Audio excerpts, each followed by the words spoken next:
আসসালামু আলাইকুম, সবাই কেমন আছেন? আশা করি ভালো আছেন। এই যে আমি আজকে রাত্রেবেলায় ইলিশ পোলাও রান্না করছি।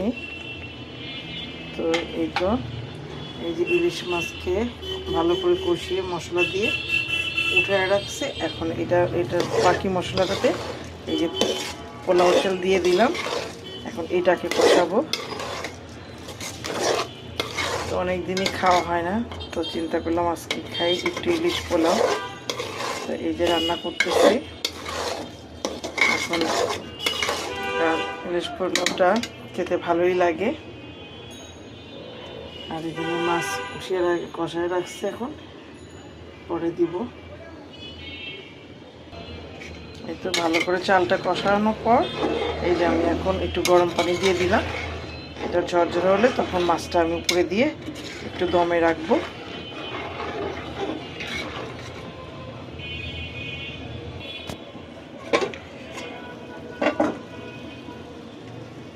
মাশাআল্লাহ, এই তো অনেক ঝরঝরা হয়েছে।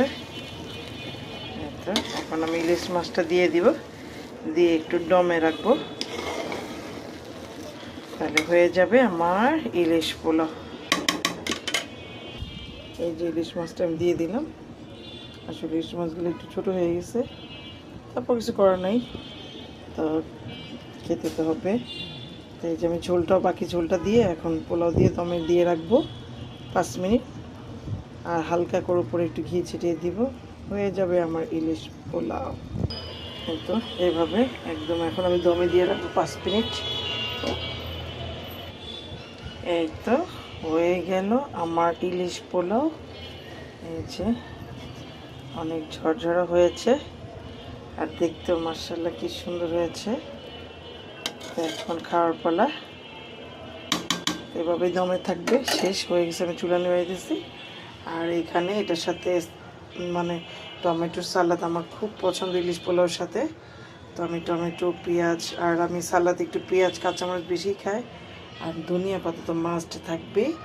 তার সাথে একটু লেবুর রস দিয়ে মেখে নেব। আর এই যে লেবু। তো এই আজকের আয়োজনে রাতের বেলা এইটুকুই। আল্লাহ হাফেজ। আর কেমন হলো আমার রান্না, কি ঠিক ছিল কি না সবাই কমেন্টে জানাবেন। আমি বেরেস্তা দিইনি, খেয়াল ছিল না। তো এই পর্যন্তই। আল্লাহ হাফেজ।